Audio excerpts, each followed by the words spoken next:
They thought you'd break, but life broke them instead. Hello, and welcome to the show. Today I want to talk about a difficult but ultimately empowering journey. It's the story of what happens after the storm. It's about the people who thought they could unleash chaos in your life and just walk away, untouched. They operated under a terrible miscalculation. They believed they could inject toxicity into your world, shatter your peace, and then just go on with their lives as if nothing happened. As if the water on their side of the A-line would remain clean. But life and pain don't work that way. There is no action without an equal and opposite reaction. You cannot inflict a profound wound on another human being and remain entirely whole yourself. You cannot be the source of destruction and expect to stay standing when the moral and psychological gravity of your own actions finally circles back. And that is exactly what they are learning right now. Slowly, painfully, and in the quiet, desperate hours of the night. Let's be clear about something. The hurt they caused you was not some unfortunate accident. It wasn't a mistake made in a moment of passion. It was, in many ways, a strategy. They knew precisely what they were doing. They understood the power dynamics at play. They knew that their silence, when you were desperate for connection, would cut far more deeply than an angry word. They knew that their betrayal would strike at the very foundation of what you believed was sacred and safe. They understood that ignoring your efforts, dismissing your loyalty, and even mocking your kindness, all of it was designed to do one thing: to break your spirit. They wanted you to collapse. They wanted you to question your own worth, your own sanity, your own reality, and perhaps for a time you did. Let's be honest about that. It's okay to admit that. Maybe it was a demolition. Maybe it brought you to your knees. Maybe you looked at the ashes of what you trusted and thought, this is the end. I will never recover from this. But here's the thing they never ever counted on. Pain like that, intentional and deep, really only has two possible outcomes. It's either a grave or it's a gateway. It either destroys you or it awakens you. And you woke up, you stood in the wreckage, and you made a choice. You learned how to function with the wounds. You learned how to speak your truth, even when your voice was trembling. You gathered the fragments of your self-worth, and piece by agonizing piece, you began to build again. You didn't just rebuild the person you were. That person was gone. You built someone new, someone they could never have anticipated. You became resilient. You became self-aware. You became sharpened. They fully expected your story to end with their betrayal. They assumed it would be the final chapter. They never imagined it was just the prologue to your rebirth. Now, here is the profound plot twist they never saw coming. The pain they manufactured and delivered to you has a kind of memory. It has an energy, and it never forgets its source. What they so freely gave out is now returning to them. This isn't happening because of you. You're not out there seeking revenge. You're busy healing, you're busy building. No, this is happening through reality. It's happening through the simple, unavoidable law of consequences. It's the psychological collapse that inevitably follows a life that is built on a foundation of lies and a lack of integrity. You cannot run from your own conscience forever. You can't drown out the truth with noise, with new relationships, with distractions, or with success. Eventually, the volume fades. The distractions end, and the truth catches up, and when it does, it doesn't whisper, it roars. This is why they are not at peace. They post pictures of happiness. They surround themselves with noise. They project an image of confidence. But do not be fooled. Peace is a currency that can only be bought with truth, and they are living in deep denial. They are running from themselves, hiding behind shallow connections, frantic activity, and a desperate performance of being fine. But when the applause stops, when the phone is off and they are alone in the dark, something creeps in. That cold, hollow feeling, regret, shame, the sickening realization of what they truly lost. They realized that what they had with you wasn't just a simple connection. It was rare, it was good, it was real, and they tried to destroy it. The very pain they poured into your life has now become their own inescapable internal prison. It's what keeps them up at night. It's what makes them question their own worth. It's the ghost that follows them into every new situation, poisoning it with a comparison to what they willingly threw away. They scroll through old memories, not to reminisce, but to try and figure out where they went wrong, to try and feel something real again. They hear your voice in the silence, and they see the shadow of your integrity in the face of every new person who refuses to tolerate their games. Here is the fundamental difference. You survived the pain. They cannot. They were the architects of chaos, but they never built the emotional muscle to withstand it themselves. They loved playing with fire, but they never learned how to handle the sensation of being burned. They were experts at causing suffering, but absolute novices at enduring it. You, on the other hand, did the work. Every scar you carry is a testament to your endurance. Every tear you cried carved out new space inside you for strength, for wisdom, and for a profound depth they will never know. And so now, while they begin to buckle and collapse under the weight of their own choices, you are rising. You are standing taller, breathing deeper, and seeing with a clarity you never had before. I want to be very clear. This is not about revenge. This isn't about sitting back and hoping they suffer. That would keep you tethered to them. This is about understanding. It's about recognizing the natural, impersonal law of cause and effect. It's about knowing that cruelty has an inevitable cost. When you betray someone who was only ever loyal to you, your own soul keeps the receipt. When you abuse someone who only ever wanted to help you, you are eroding your own foundation. There is no genuine, lasting peace for those who live without integrity. Not because some external force is punishing them, but because they simply cannot outrun the person they have chosen to be. Let's go back to that moment of your deepest pain. The moment you were on the floor, you felt broken. But here is a crucial distinction. Feeling broken and being broken are two very different things. One is the agonizing sensation of impact. The other is a permanent state of being. You were never permanently broken. Because somewhere beneath the rubble of humiliation and heartache, something ancient and indestructible stirred. It's that spark of life within you, the core of your being. You can call it your spirit, your will to live, or the divine imprint. Whatever name you give it, it is older and more powerful than any lie they ever told you. And in that moment of near total collapse, it asserted itself. It whispered, "Stand up." So you did. It started in the smallest, most mundane ways. Maybe it was just the act of getting out of bed, making a cup of tea, opening a window.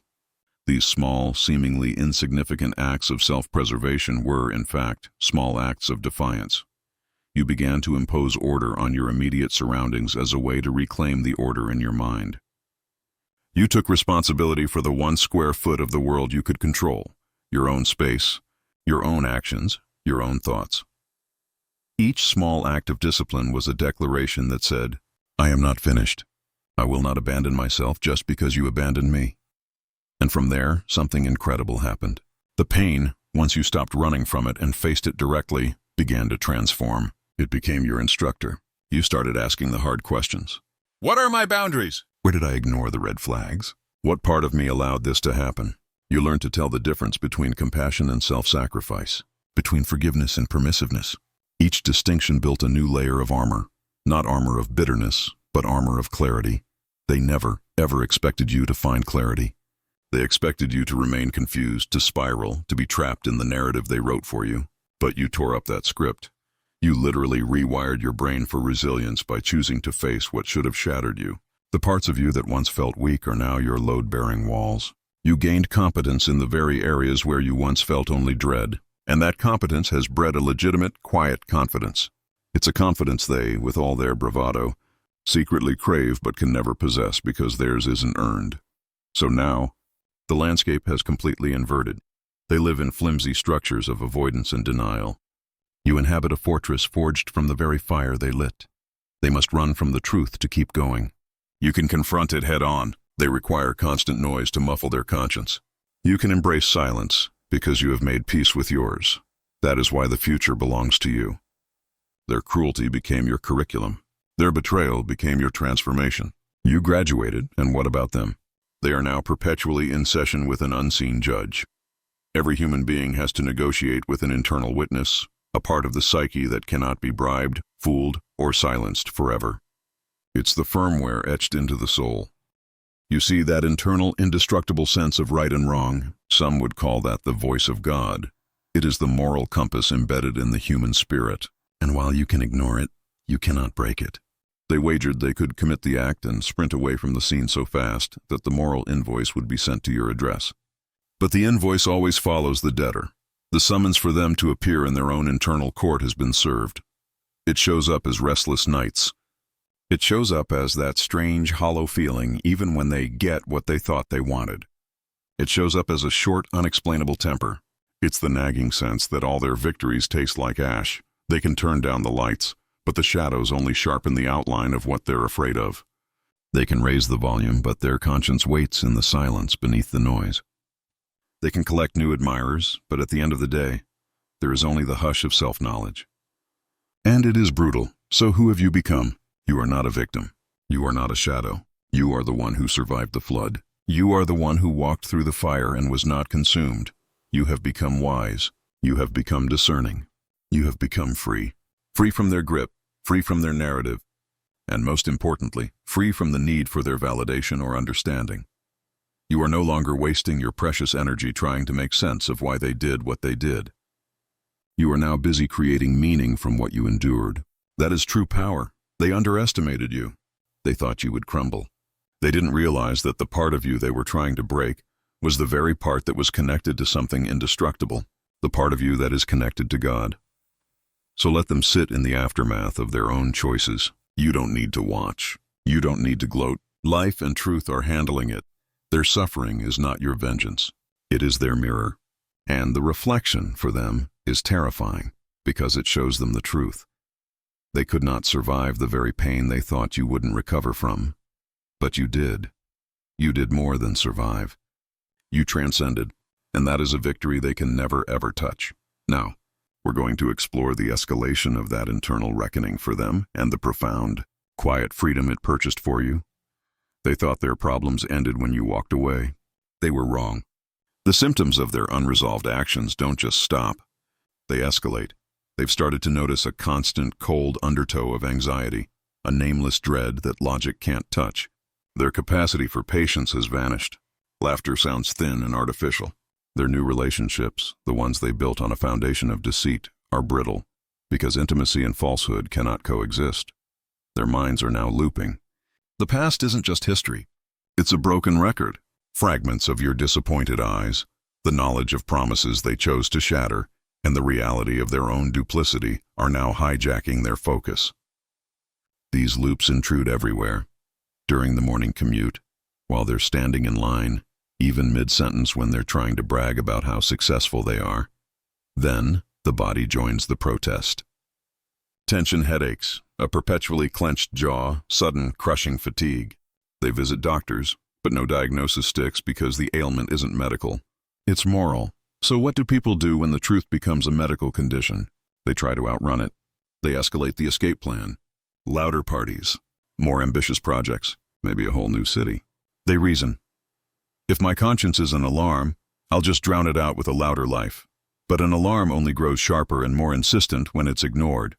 There will be a moment, maybe late one night, alone with an untouched meal, when they find themselves scrolling through old messages from you. They're not looking to reminisce. They're looking for evidence of their own deceit. They're studying the crime scene. They'll slam the phone down, their heart racing. Why? Because the gap between who they pretend to be to the world and who they know themselves to be in the quiet dark is widening into a terrifying chasm. The human mind simply cannot tolerate that much internal conflict without starting to fragment. Their life has become the perfect, elaborate lie that makes the genuine truth completely unbearable. It's in this psychological deadlock that the nightmares begin. They're plagued by dreams where they are running, searching for a door labeled redemption, only to find a hallway of cracked mirrors, reflecting a face they barely recognize. In waking hours, the world seems saturated with triggers.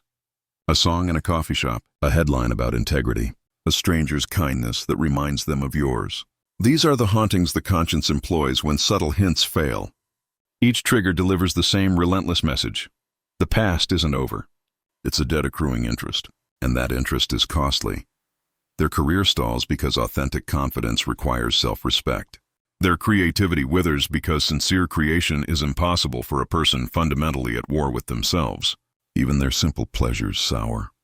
The food has no flavor when swallowed with a dose of self-contempt. The applause dies in the echo chamber of a hollow heart. They might try self-medication, thrill-seeking, chemicals, or simply spiritual bypassing. But these are counterfeit currencies in a cosmic economy that demands payment in the original tender. truth.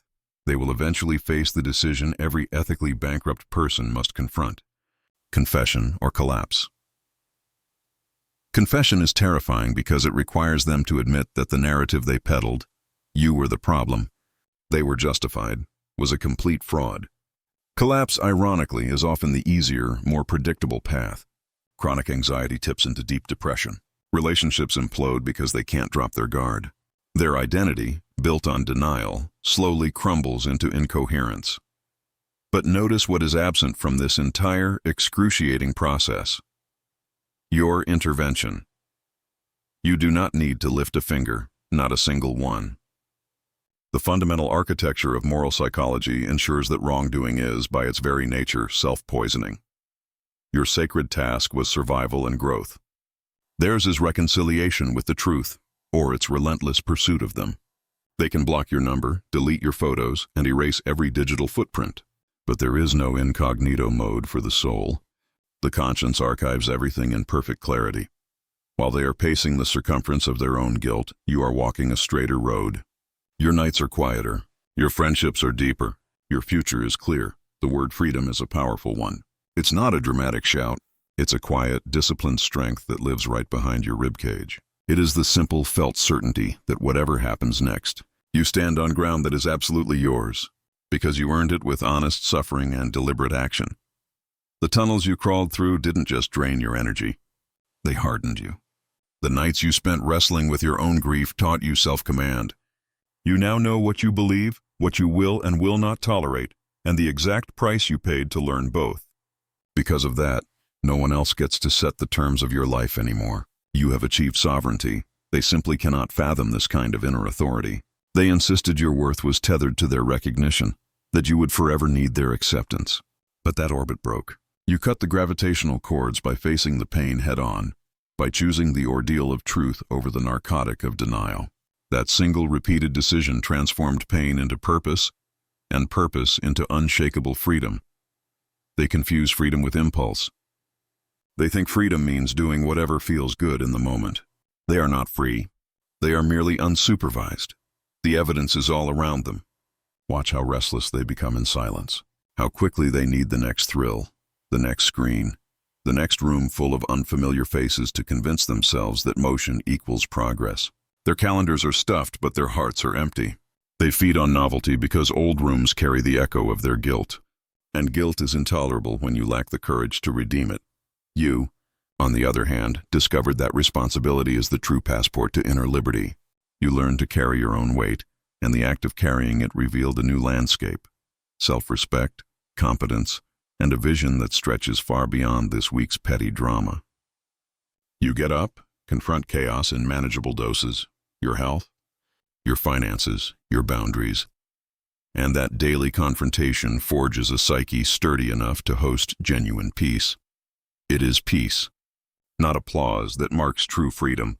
They imagine you standing over their downfall, consumed by a thirst for vengeance. They believe this because that is precisely what they would do. But your silence is not the tense hush before retribution. It is the spaciousness that follows clarity. You have looked at the moral ledger and realized a profound truth, a principle woven into the very structure of being, a law often attributed to the divine will of God. No one escapes the invoice of their own actions. This recognition utterly removes any need for retaliation. Revenge is seductive because it promises closure on your schedule. It whispers, "Force them to feel what you felt, and the pain will quit." But pain borrowed from the future never settles the debt of the past. It merely compounds interest on both sides. Retribution would drag you back into their frame of reference. To inflict pain is to keep that very energy alive in you. To release pain is to simply let it return to the sender as unadorned consequence, purified of your personal vendetta. Consequence is an impartial ecosystem of cause and effect. It operates whether you intervene or not. Betray trust and relationships decay. Violate integrity and your own psyche becomes inhospitable terrain. These are not punishments handed down. They are feedback loops baked into the architecture of reality. You may never witness the full extent of their reckoning, and that uncertainty is instructional. It teaches you humility. You are not the cosmic auditor. Your vantage point is limited. This admission frees you from the exhausting role of judge, jury, and executioner. You pour your finite energy into the only jurisdiction that truly belongs to you, your own life. You let your anger teach you where you were naive, where your boundaries must be stronger. Properly metabolized, that anger becomes fuel for disciplined action, not kindling for a destructive fire. It becomes the heat that tempers steel. Your scars are no longer fresh wounds. They are healed tissue, stronger than the skin that preceded them. The memory of their deceit no longer sears. It simply becomes a part of your origin story. They are now a minor character who triggered the hero's awakening. Some will mistake your restraint for weakness. Let them. Genuine strength often appears passive to eyes trained only to recognize aggression. It takes profound resolve to trust the moral structure of the world when adrenaline screams for immediate redress. You walked through the fire. On the other side, you discovered that true autonomy is not gifted by circumstance, but constructed in the furnace of honest struggle. You are free, and because of that freedom, the future is vast, and it is entirely, wonderfully yours. You walk on, unburdened. No weapon in your hand, no tally sheet in your pocket, only the steady rhythm of purposeful steps. Behind you, consequence marches at its own pace. Ahead of you, a wide horizon spreads, asking what you will build with the freedom purchased by letting the universe keep its own books. That question is larger, nobler, and infinitely more compelling than any plot of revenge could ever be.